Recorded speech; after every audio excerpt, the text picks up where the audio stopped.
तो दोनों नेताओं को अस्पताल में भर्ती कराया गया और ऐसे में संबित पात्रा और निशिकांत दुबे शिवराज सिंह चौहान समेत यहां पर हालचाल पूछने आरएमएल पहुंचे थे। क्या कहा है संबित पात्रा और निशिकांत दुबे ने इस पूरे प्रकरण के बारे में, वो भी सुनना चाहिए आपको। व्यवहार रहा राहुल गांधी जी का, इस प्रकार से धक्का देके उड़ीसा के एक बुजुर्ग सांसद, बहुत ही मतलब बुजुर्ग सांसद हैं, देखिए इस प्रकार से सांसद को धक्का देके उन्हें गिरा देना, वो लहूलुहान हो के अभी आईसीयू में आरएमएल में भर्ती है। और अभी मुकेश राजपूत जी भी आईसीयू में आए हैं, हमने उनकी भी हालत देखी है, वो भी कुछ ठीक नहीं लग रहे हैं। तो ये बहुत ही दुखद लगता है।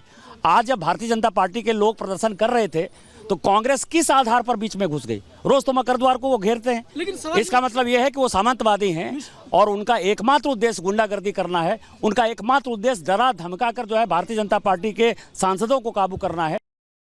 तो देखिए, ये मुलाकात करने पहुंचे हुए थे और उन्होंने कई गंभीर आरोप लगाए। इस बीच मनोज तिवारी जब ये सारी घटना हो रही थी तो उस दौरान मौजूद थे, वो आंखों देखी आपको बता रहे हैं कि कैसे यह घटना घटी है। सुनिए जरा मनोज तिवारी साहब को।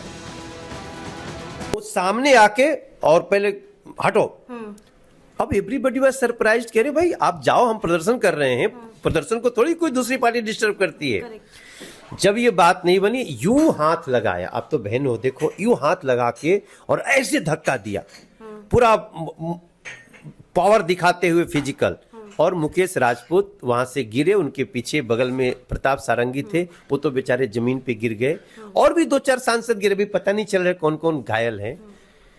मैंने आज राहुल गांधी को एक, कहते हैं ना कि जो गली के गुंडे होते हैं मवाली, उस रूप में देखा हमने। आई कांट बिलीव कि राहुल गांधी का ये चेहरा हो सकता है। और मुझे मेरा ये मत है कि Rahul Gandhi should be punished. Manoj Tiwari कह रहे हैं कि Rahul Gandhi should be punished, उन्हें सजा मिलनी चाहिए। लेकिन लोकतंत्र का मंदिर जिसे कहा जाता है, ये जो कांग्रेस पार्टी लोकतंत्र बचाने की दुहाई देती है, संविधान बचाने की दुहाई देती है, उसी कांग्रेस पार्टी के बड़े चेहरों ने इसे अखाड़ा बना दिया। सियासी बयान के तीर तो चलते ही थे, लेकिन अब तो यहां पर धक्का मुक्की की नौबत आ गई। जरा रिपोर्ट आपके सामने इसी से जुड़े रख रहे हैं।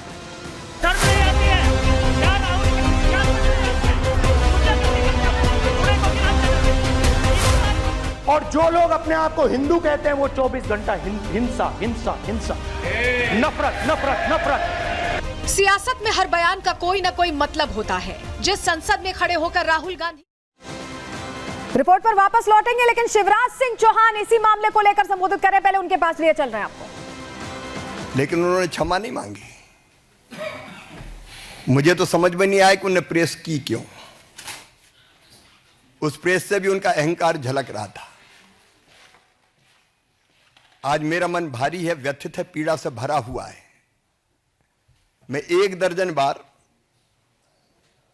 या तो लोकसभा का या विधानसभा का सदस्य रहा हूं। मैंने विधानसभा में भी और संसद में भी,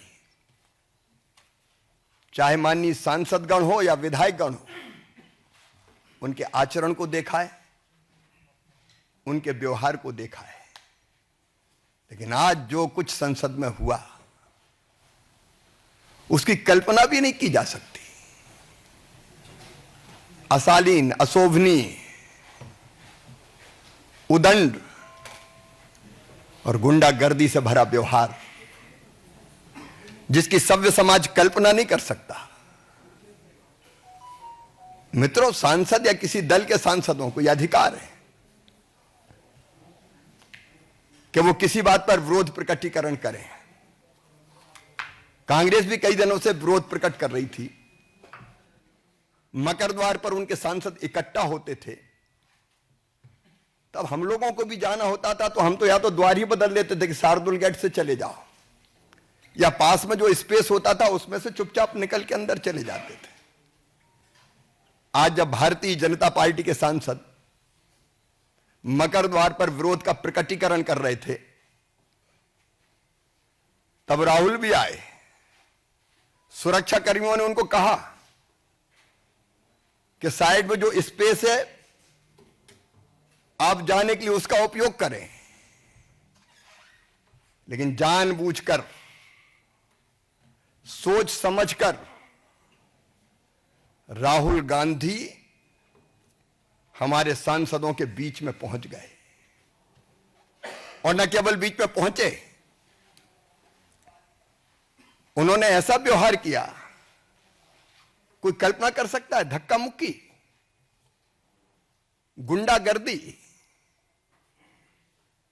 अब हमारे बुजुर्ग सांसद, गरीब सांसद, शिष्ट और शालीन सांसद प्रताप सारंगी जी गिर गए और गिरने के कारण उनके माथे पर गंभीर चोट लगी है। वो पहले आईसीयू में भर्ती रहे, उनका इलाज अभी जारी है।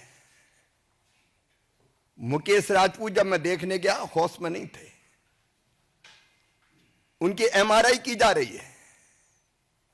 क्या संसद में ये दृश्य उपस्थित होंगे?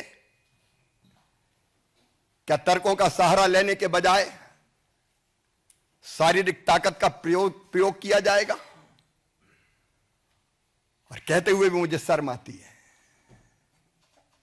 हमारी एक आदिवासी बहन सांसद कोन्याक, श्रीमती कोन्याक,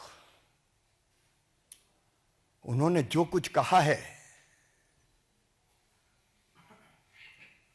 व्यथा से हम लोग भर जाते हैं। ये हो क्या रहा है? सभापति जी को उन्होंने शिकायत की है, राज्यसभा के सभापति, उनके साथ अशालीन, असभ्य, अमर्यादित व्यवहार किया गया। सभापति जी कह रहे हैं उनके पास रोते हुए आई। क्या महिला आदिवासी सांसद के साथ ऐसा व्यवहार किया जाएगा?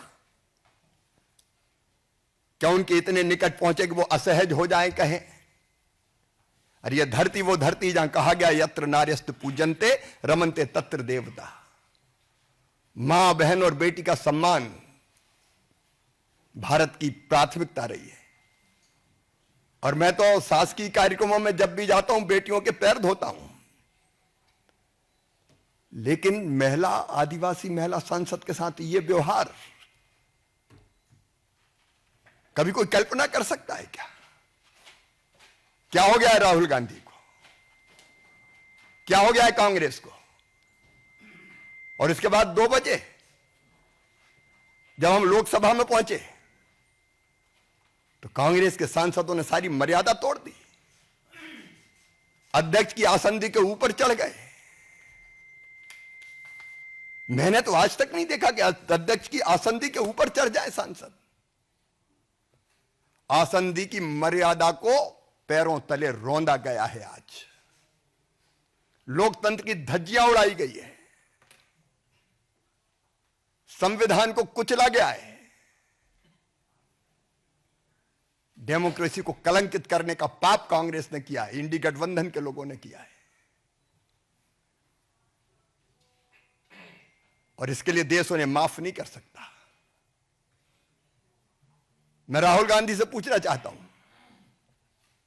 कि आज जो व्यवहार किया है आपने, क्या वो सभ्य और शालीन व्यवहार था? कि यह भारत के संस्कार है? कि यह भारत का स्वभाव है? क्या यह भारत का सोच है? क्या यह भारत का व्यवहार है? भारत कभी भी भारतीय संस्कृति और सभ्यता ऐसे व्यवहार की अपेक्षा नहीं कर सकती है। गैर भारतीय आचरण किया, गैर भारतीय।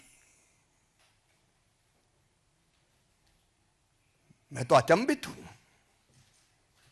अभी तक हम संसद में अगर उम्मीदवार का चयन करते थे तो कौन जीतेगा, लोकप्रिय कौन है और कौन ढंग से तथ्यों और तर्कों के साथ संसद में अपनी बात रखेगा।